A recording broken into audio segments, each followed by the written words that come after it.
ఇందులోకి అంటారు అంటే 15/8/1947 అంటే అంతకు పూర్వము మనది 200 ఇయర్స్ బ్రిటిష్ వాళ్ళు, అంతకుముందు ఇంకా వేరే వాళ్ళు కొన్ని 100 సంవత్సరాలు, అంతకుముందు 50 సంవత్సరాలు వేరే దేశస్తులు. అలా మన దేశానికి ఎందుకు వచ్చినారు? మన దేశానికి అంటే ముఖ్యంగా ప్రపంచ దేశంలోనే ఆర్థికంగా మన దేశం అనేది చాలా, అంటే ఖనిజ సంపద అయితేనేమి, బంగారు అయితేనేమి, వజ్రాలు అయితేనేమి, అన్ని విధాల భారతదేశంలోనే ఉన్నాయి అనేసి ప్రతి దేశం వాళ్ళు మన దేశం మీద దాడి చేయడానికి వచ్చినారు.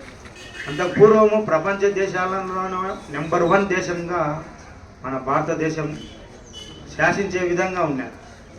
అంటే అన్ని విధాలు, అంటే డబ్బు పరంగా అయితేనేమి, ఖనిజ సంపద అయితేనేమి, బంగారు, మిగతా అంతా ధాన్యం పండించడంలో కూడా మన దేశము వేద విజ్ఞానంతో కూడుకునేది. కాబట్టి అప్పట్లో మన దేశం మీద ప్రతి దేశం వాళ్ళు చూపుకున్నారు.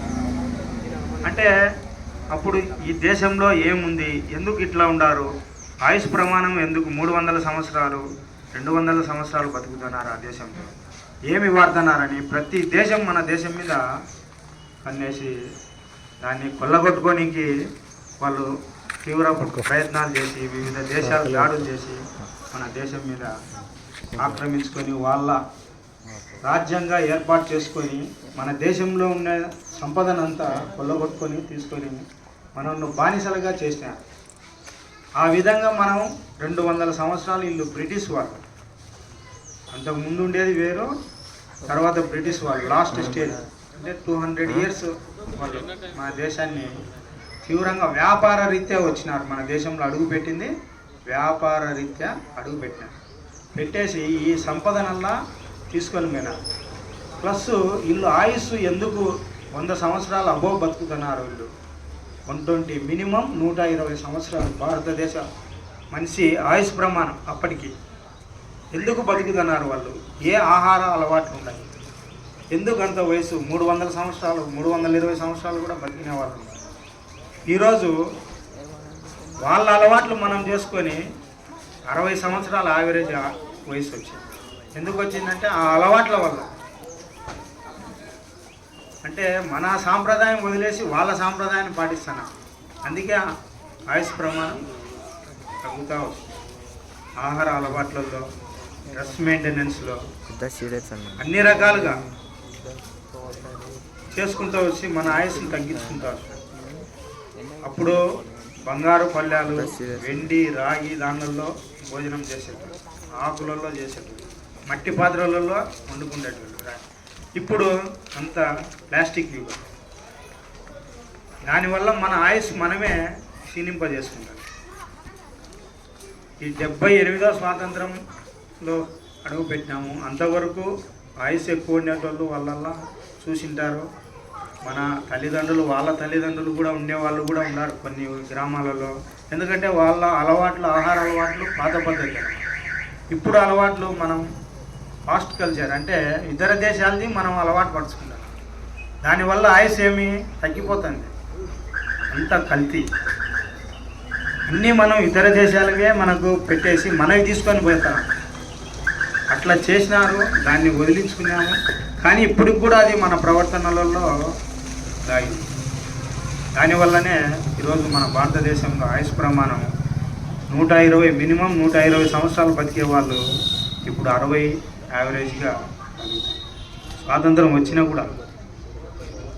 కానీ అన్ని రకాలుగా ఉండాలి ఇండియాలో. అన్ని పంటలు కానీ, అంత వాతావరణంలో కానీ, తినే అలవాట్లో కానీ. ఇంకా కొన్ని గ్రామాలలో పోతే పల్లెటూర్లే మెయిన్. గ్రామాలలో పంట పండితేనే నీకు టౌన్కి వచ్చేది. పంట పండుకోకుంటే ఏ ధాన్యము బయటికి రాదు. మనం తినే అలవాట్లు కూడా ఆ విధంగానే ఉంటాయి. కాబట్టి మనం చేసే పని చేయాలా, చదివే పని చదవాలా, ఉద్యోగరీత్యా ఉద్యోగం చేయాలా, కష్టపడేటోడు కష్టపడాలా, బాగా ఉండాలి, ఆరోగ్యరీత్యా బాగా ఉండాలి. ప్రతిదీ కల్తీ. ఈ కల్తీ వల్లనే మనం ఈరోజు ఆయుష్ ప్రమాణం తగ్గించుకుంటూ వచ్చినాం. ఎంత స్వాతంత్రం వచ్చినా కూడా మనకి ఇప్పటికీ కొన్ని గ్రామాలలో ఇంకా ఆరోగ్యరీత్యా హాస్పిటల్కి పోవాలంటే ఎక్కడో కుగ్రామాలలో, కర్నూలు తిరుపతి, మద్రాసు అట్లా పోవాలి. ఇప్పటికీ కూడా స్వాతంత్రం వచ్చి 78 సంవత్సరాలు అయినా కూడా కనీస వసతులు అది మీ యువత ద్వారానే జరగాలి. ఎందుకంటే వయసు తక్కువలో ఉన్నప్పుడే యాక్టివ్గా పనిచేస్తాం. ఏజ్ ఎక్కువైన తర్వాత ఏమి చేయలేము. కాబట్టి ఇప్పటి నుంచే మంచిగా అది చదువులో అయినా కానీ, స్కిల్ డెవలప్మెంట్లో అయినా, స్కిల్లో కానీ, ఏదన్నా ఆరోగ్యరీత్యా కానీ ఇప్పటి నుంచే మంచిగా అలవాట్లు చేసాం. టయానికి తినండి, అది కూడా మంచిగా నీట్గా ఉండేది. ఫాస్ట్ ఫుడ్ ఇవి అవి తినడం వల్ల హెల్త్ దెబ్బతింటుంది. ప్లాస్టిక్ అంతా ప్లాస్టిక్ మయం, అంతా పేపర్లు, ఎక్కడ చూసినా ప్రతి విలేజ్లో ప్లాస్టిక్ ఊరిబెట్ట. ఆ డస్ట్ వల్ల వర్షం పడినా కూడా నీళ్లు మనకి ఇంకడం లేదు భూమిలో. ఇప్పుడు కేరళ ఏమైపోయింది? కేరళ రాష్ట్రం ఆ జిల్లాలో కంప్లీట్గా గ్రామాలే లేవు. ఎందుకు లేవు? కారణం ప్రకృతికి మనం ఆపోజిట్ చేసినామంటే ఆటోమేటిక్గా అది జరిగి తీరుతుంది. ఇంతమంది కొట్టుకుపోయినారో తెలియదు. ఊర్లు లేవు. అక్కడ వర్షాలు, ఇక్కడ మనకు వర్షం పడడం లేదు, ఎండలు. ఎందుకు అట్లా? మనం చేస్తున్నామని. మనం చేయడం వల్ల స్వాతంత్రం వాళ్ళు తెచ్చిపెట్టిపోయినారు. ఎంతో కష్టపడి చేసి పెట్టారు. మనం చేతులారా మనం ఈ విధంగా చేసుకుంటున్నాం. ఇక్కడేమో ఎండలు, అక్కడేమో వర్షాలు, అక్కడంతా వినాశనం. పాపం ఎంతమంది కుటుంబాలు ఏమి. అసలు చూస్తే ఆ వయనాడ్ డిస్టిక్ అనేది ఆహ్లాదకరమైన వాతావరణం. నేను దాదాపుగా 8 సార్లు విజిట్ చేశాను అక్కడ. ఎన్విరాన్మెంటల్ పరంగా